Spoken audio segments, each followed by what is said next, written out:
Você já teve uma crise de ansiedade? Você conhece alguém que já teve uma crise de ansiedade? O seu filho está tendo crise de ansiedade ou ele sofre de ansiedade? Se sim, fica comigo nesse vídeo que eu trouxe uma convidada muito especial, a psiquiatra Vitória Paz, para conversar com a gente sobre isso hoje.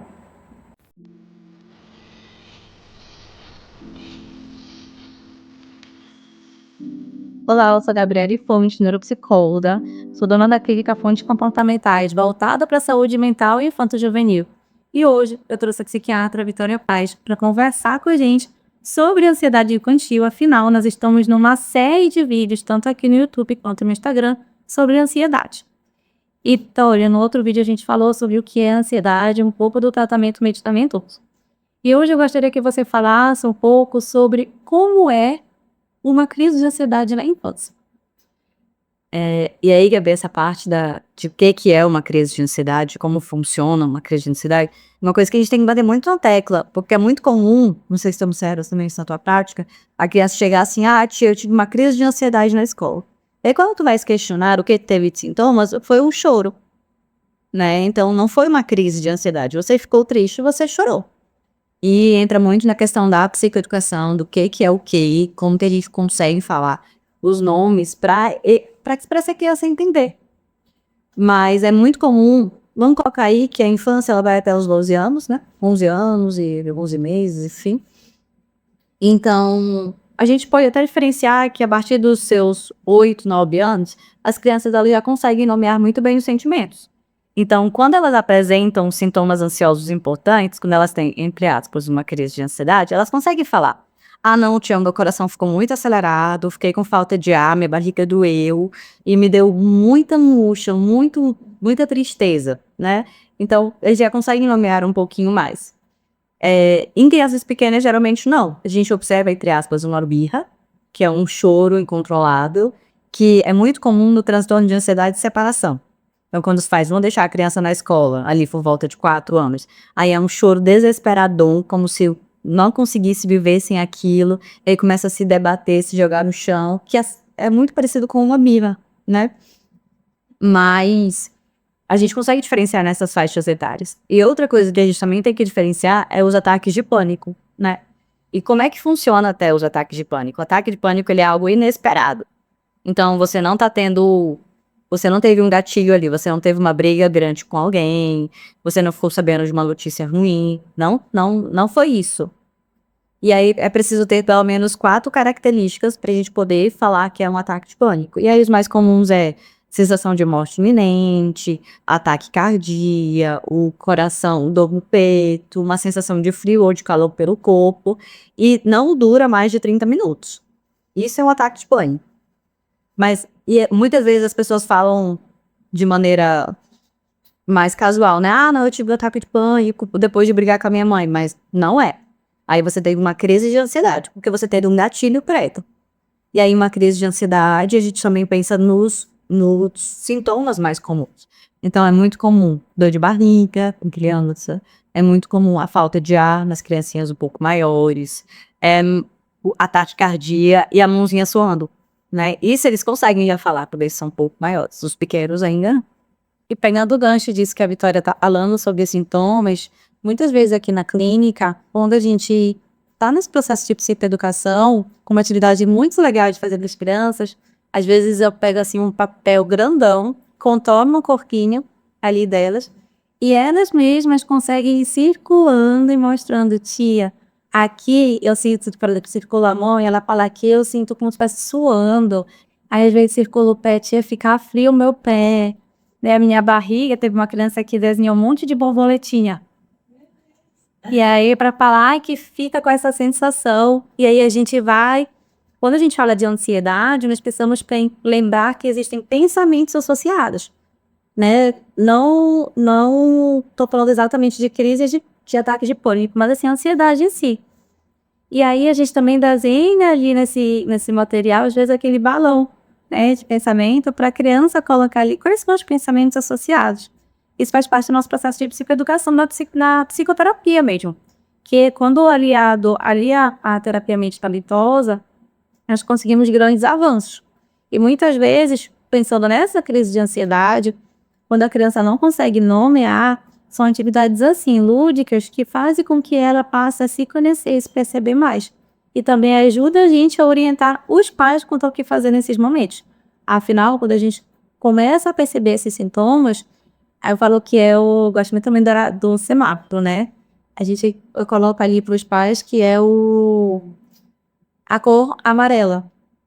A criança, às vezes, ela ainda não está numa crise de ansiedade, mas ela começa a sentir a mãozinha suada, a borboletinha na barriga, já começa a sentir calor, um frio, e aí os pais já entendem, opa, talvez essa criança que já está sofrendo de um transtorno de ansiedade há algum tempo, pode ter uma crise daqui a pouco. Então, eles já conseguem ter estratégias para isso, para já corregular, ou seja, ajudar a criança na regulação emocional.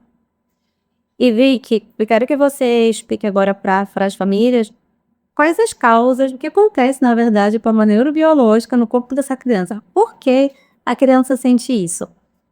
Esse coração palpitando, por que esse estômago embrulhado, por que essa sudorese, o que acontece? Então, na verdade, o nosso corpo ele se prepara para fugir, né? Então, o coração ele acelera para bombear mais sangue para o corpo para ter uma resposta de fuga imediata, né? Então, geralmente são sintomas que ajudariam a gente, o nosso sistema de maneira geral, a ter uma fuga. E o que causa isso? A gente tem que lembrar que os transtornos, de maneira geral, eles não têm uma origem, né, específica. Então, ele pode ter uma origem, um percentual genético, mas ele tem muito ambiental. Então, você pode até ter um gatilho por conta de uma questão genética, mas você tem que ter alguém apertando esse gatilho para desenvolver a causa, que então vem muito do ambiental dessa criança. Às vezes o gatilho foi uma situação na escola, às vezes é uma situação aprendida dentro de casa com pais mais ansiosos, às vezes dentro de situações traumáticas, né? Então, por exemplo, enfrentou um acidente de carro, já passou por um assalto, e tudo isso deixa a criança em um estado de alerta maior. Porque, no fim das contas, o que é, né? O que é a ansiedade? É o seu corpo estar em estado de alerta, como se ele fosse receber alguma notícia a qualquer momento. Então, você não consegue relaxar, você fica mais tenso, você não solta a mandíbula, os seus ombros ficam... É como se a qualquer momento você precisasse dar um tiro. E aí você apresenta as sintomatologias que vão corroborar com isso no futuro. E, Vitória, bora pensar agora como auxiliar os pais nesse tratamento. Quando uma criança chega no consultório para sua família e a queixa é: meu filho é ansioso, ele vem tendo crises de ansiedade, ou então a criança nem está tendo crise de ansiedade em si, mas ela está tendo prejuízo. Quais são as orientações que você passa para essas famílias? Primeira, é psicoterapia, né? Mas geralmente, igual eu te falei, geralmente as crianças já chegam em processo de DARA. Então, mas aí, primeira coisa, só o remédio não vai adiantar. Então, se não existe somente tratamento psiquiátrico, somente com medicação. Acho que eu não tenho nenhum paciente. Tem os que se recusam, né, a fazer. Mas falar assim, olha, não precisa fazer, muito difícil. Eu mesma não tenho nenhum paciente que não faça terapia ou que não precise fazer terapia. Segundo ponto, entender os ambientes dessa criança. Os principais ambientes quais são? É a escola e o ambiente domiciliar. Como que está o ambiente domiciliar? Vamos colocar, os pais estão se separando, vivem em pé de guerra, então essa criança ela vai viver em estado de alarme porque ela nunca sabe em qual momento vai ter uma briga dentro de casa. Então, se não tiver um consenso dentro de casa em melhorar a qualidade de vida para todo mundo, muito difícil essa criança melhorar. Terceiro ponto, na escola. Não está sofrendo bullying no ambiente escolar? Não aconteceu alguma situação na escola? Para a gente conseguir entender se essa ansiedade... Porque se você sempre leva um apelido, se você sempre tem um vizinho no meio da escola, se sempre tem uma situação para te deixar constrangido, você vai ficar em estado de alerta também. Então, você tem que investigar os ambientes que essa criança está. A partir disso, a partir do momento que você investigou os ambientes, se você achou a causa, tratar a causa. Feito. Fiz isso, Vitória, e tá na terapia, o meu filho já investiguei tudo na escola, não tá tendo nada ali dentro, e ainda assim é muito ansioso, né, se preocupa muito com o que vai acontecer lá na frente. Então, talvez seja uma criança que tenha indicação de tratamento farmacológico. E aí tem até alguns pontos, porque, por exemplo, a gente não tem nenhuma medicação usada para transtorno de ansiedade antes dos 6 anos. A gente pode pensar em medicações que não são para o transtorno de ansiedade, mas que pode tentar ajudar, mas não necessariamente é usada para isso, ou ter estudo com evidência científica para isso. Então, o primeiro ponto seria, se for começar o tratamento, ter idade para isso? Porque eu não vou ser negligente a ponto de fazer um teste com essa criança. Segundo ponto, escolhemos, Vitória, tem faixa etária e tem muito sofrimento. Então, a gente vai escolher. A gente não tem muitas opções para crianças pequenas. Então, até dos 6 aos 12 anos, a gente tem 2, e aí eu vou falar antidepressivos, porque é o termo usado de maneira geral, mas ele é usado para ansiedade. Então, a gente tem 2 antidepressivos que a gente pode usar para tratar o transtorno de ansiedade. E aí, por que é importante falar tratar? Porque é uma medicação que ela não vai fazer efeito no dia. Então, se o seu filho estiver ansioso hoje, não adianta dar 2 comprimidos, porque não vai funcionar.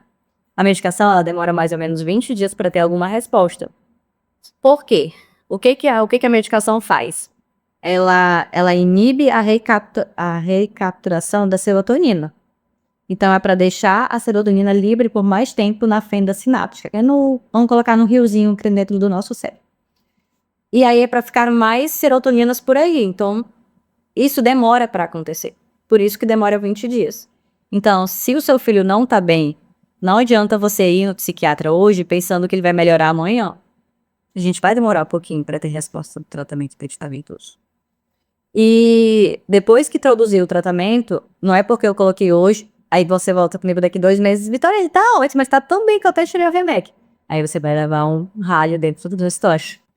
Porque você não tem orientação para isso. E não é assim que funciona. Se a gente colocou a medicação, geralmente a gente tem toda uma programação para ela.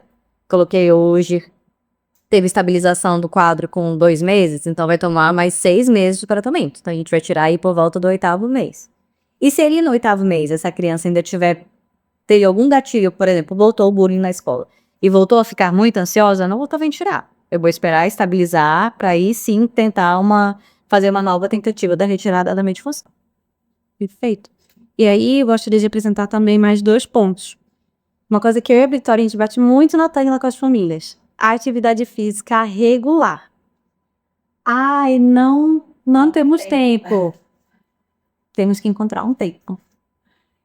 Mas meu filho não gosta. Vamos encontrar uma atividade física que ele gosta. Às vezes ele não gosta porque ele não foi exposto mesmo, né? E a atividade física, ela não só atua como parte essencial e no laudo neuropsicológico, eu tenho colocado como parte inegociável do tratamento e muitas vezes para outros casos serve também como uma parte da prevenção, né? Então a atividade física, ela é um pilar ali no tratamento, assim como o cuidado com o sono, né? Uma rotina de sono, ter esse cuidado com a parte noturna, né? Às vezes a criança chega, eu ouço muito das famílias, criança chega das suas atividades de tarde, ali 18 horas, aí vai ficando um pouco mais escuro, a criança está na televisão, está jogando videogame, está no tablet, está no celular e vai dormir. Aí ele dorme com qualidade? Não. Muitas vezes essa criança ainda está agitada, essa criança às vezes não consegue ter um sono de qualidade, mas muitas vezes é porque não tem rotina para isso. Então, assim, até fazendo um grande parênteses aqui, atividade física regular, tempo de qualidade de noite, então assim, sem telas, a gente sempre recomenda desligar todas as telas, né, pelo menos 1 hora antes da criança ir deitar, reduzir as luzes na casa, fazer uma atividade calmante para essa criança, um momento ali, pais e filhos, talvez, um quarto aconchegante para que essa criança possa dormir bem. E caso seu filho não durma bem, você precisa comunicar à psiquiatra, à psicóloga do seu filho. Porque isso também gera impactos importantes no tratamento. Até porque até uma coisa que eu oriento, acho que ele não tá dormindo bem, não tá fazendo atividade física, então a gente não vai entrar com remédio. Porque às vezes, se você consegue organizar a rotina dessa criança, talvez só a rotina organizada já melhore bastante, né? Então ter uma rotina estruturada, ele saber que ele vai fazer isso aqui, depois vai fazer isso aqui, depois vai fazer aquilo ali, é muito melhor para uma cabecinha que não para, vamos colocar assim, né? E isso é uma coisa que eu falo muito. Não, mas por favor, passa algum... Às vezes acontece. passa uma medicação para melhorar. Não adianta. Então faz isso aqui que eu tô te orientando e depois tu volta comigo. Se não melhorar com todas essas orientações tomadas, aí sim a gente pode pensar no tratamento farmacológico. Sim, até porque senão a gente tentar reduzir essa medicação não vai ter aí um ambiente favorável. E eu vou voltar no tópico 1 que a Vitória levantou ainda há pouco sobre a psicoterapia. Para quem não sabe como funciona a psicoterapia, eu vou desmistificar um pouquinho ela aqui. A primeira parte no processo psicoterápico infanto-juvenil é acolher os pais, é escutar os pais. E vamos, você pai, você mãe, que tem um filho ansioso, a primeira parte do processo terapêutico do seu filho é te ouvir. É saber a rotina do seu filho, como foi a gestação, parto, pós-parto, como é na escola, como é a sua percepção, como é que você, enquanto pai e mãe, funciona, para poder entender o contexto dessa criança. Eu tenho uma regrinha aqui na fonte, que é, eu sempre vou na escola antes de conhecer a criança, por 2 motivos. Primeiro, que naturalmente, se a criança souber que eu estou ali observando ela vai mudar o comportamento. Segundo, eu não vou gerar incômodo, desconforto, ansiedade na criança. Eu sempre falo, já pensou, eu chego no seu trabalho e sento lá aqui olhando? Qualquer pessoa vai ficar desconfortável e até mesmo piorar a ansiedade, né? Ficar preocupado do porquê de ter alguém ali observando ela. Então, eu gosto de ir na escola antes da criança me conhecer. Ou seja, eu conheço os pais, eu ouço os pais, eu acolho esses pais, logo depois eu vou na escola. Que é justamente para entender esse sistema, como é que funciona a vida dessa criança. Coleto as informações necessárias com o pai, com a mãe, com a avó, com a babá, com a professora de português, de matemática, com a coordenadora, com todo mundo. E aí sim a criança começa aqui na clínica.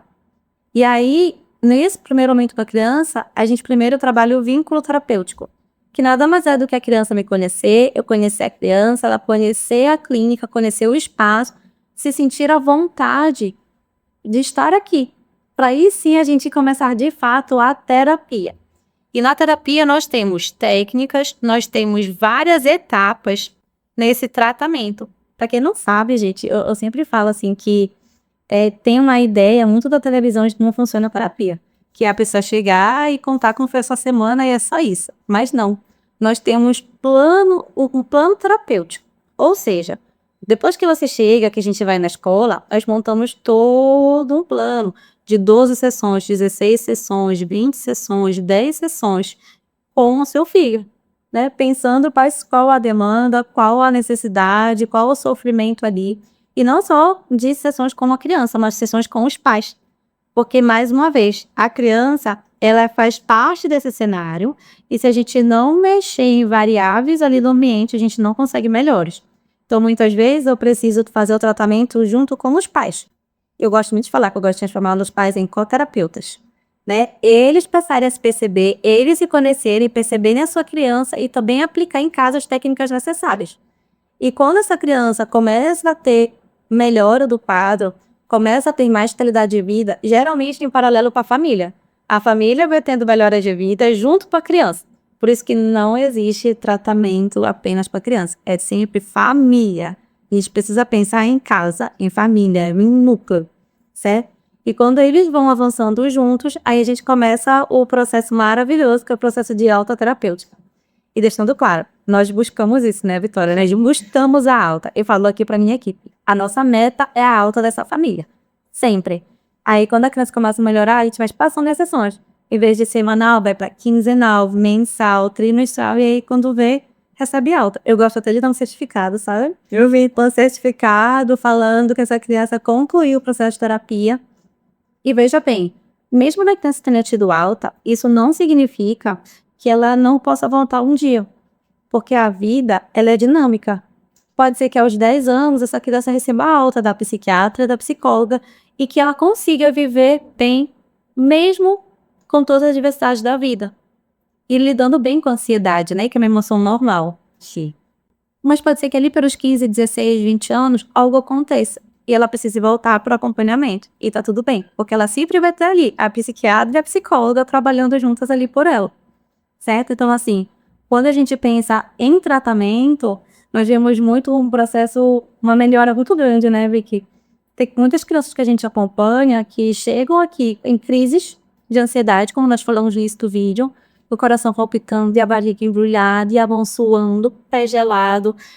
E aí, no processo terapêutico, tanto psicoterapia, quanto medicamentoso, quanto essa mudança de rotina, previsibilidade, atividade física, cuidado com a qualidade do sono, quando a gente vai juntando tudo isso, a gente vai vendo a criança avançar, né? A gente vai vendo essa criança conseguir socializar melhor, conseguir viver melhor em família, conseguindo dormir melhor, conseguindo melhorar nos estudos, e aí quando a gente vê, alta, né? É um processo muito bonito. E esse vídeo foi para te encorajar, na verdade, a buscar ajuda. Porque se nenhum adulto consegue lidar com crise de ansiedade, se nenhum adulto consegue lidar bem com os próprios pensamentos relacionados a preocupações e medo, imagina uma criança desse tamanho que ainda está com o cérebro em desenvolvimento. É muito sofrido, é muito doído. E o nosso trabalho nada mais é do que auxiliar a família a ter mais qualidade de vida. E especialmente essa criança que está em desenvolvimento. Eu sempre falo que a gente tem que correr contra o tempo quando a gente fala de infância, né? A gente não pode deixar esses comportamentos se enraizarem. Nós precisamos mesmo correr contra o tempo quando a gente fala de infância. A gente quer que essa criança chegue na adolescência, eu sempre falo, bem, na adolescência eu preciso que oriente a adolescência bem.